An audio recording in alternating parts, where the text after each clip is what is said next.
kõigepealt tänan proua Sirje Karist väga kujundlikult ja sisukalt meile päevale antud sellise suuna eest. Ja tõesti, see on nüüd esimene vaimse tervise ja psühhosotsiaalse toe teemaline konverents Eestis ja mul on väga hea meel, et Sotsiaalministeerium, Maailma Terviseorganisatsioon ja nii ÜRO pagulastega tegelevad organisatsioonid kui Maailma Migratsiooniorganisatsioon tegelikult kõik on oma õla alla pannud, jagavad oma kogemust ja need tulevad tummised 2 päeva.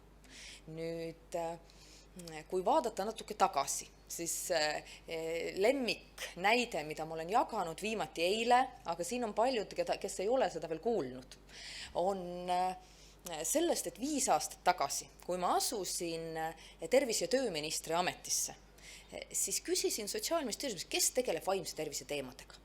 Ja laua ääres olnud inimesed ei suutnud välja mõelda, et meil on küll keegi. Ehk siis on 0, midagi inimest, kes tegeleb vaimse tervise teemadega. Ja meil ei olnud tegelikult strateegia dokumenti, ei olnud vaimse tervise poliitikat. Kui ka täna hommikustes vestlustes küsida, et omal ajal, kui vaimse tervise peale mõelda, mis oli esimene asi, mis meelde tuli? Stigma.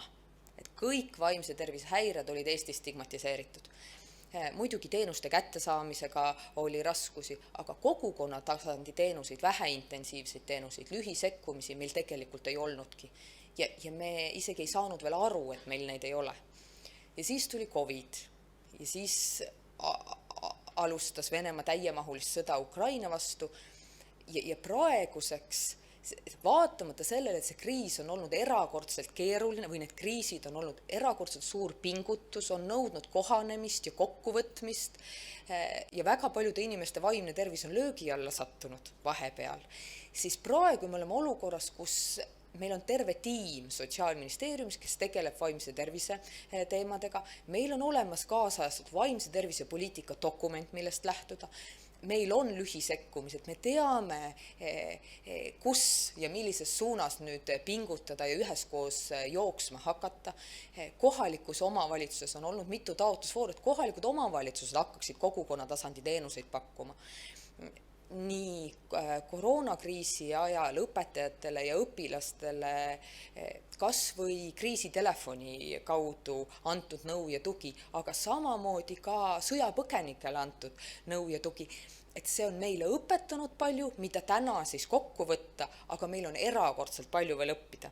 Nii et ma soovin kõigile, et olge kohal, võtke nüüd maksimum, harjutage koostööd, õppige rahvusvahelisest kogemusest, et me saaksime olla nii nagu proua Sirje Karis ütles, järgmisteks kriisideks paremini valmis, sest me ei tea, milline see hoop on, aga nii kaua, kui tõesti mul on tunne, et vaimne tervis on mainitud nüüd nii julgeolekupoliitika alustes kui neurokirurgia õppekavas. Et kui vaimne tervis on igal pool juba sees mõistena ja paljudel osapooltel on parem arusaam, mida kriisiolukorras teha, mis on nende roll ja ülesanded, et kuidas siis vähem kahju teha ja paremini abi pakkuda ka piiratud ressursside tingimustes, siis me oleme igaks olukorraks paremini valmis.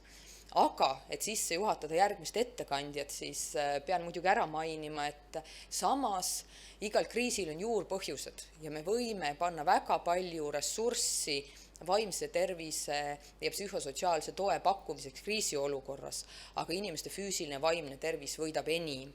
Kui Ukraina võidab selle sõja kiiresti ja kõik sõjakurjategijad tuuakse tribunali ette.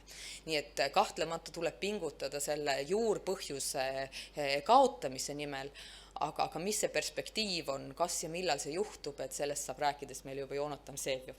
Aga aitäh ja sisukaid arutelusid teile!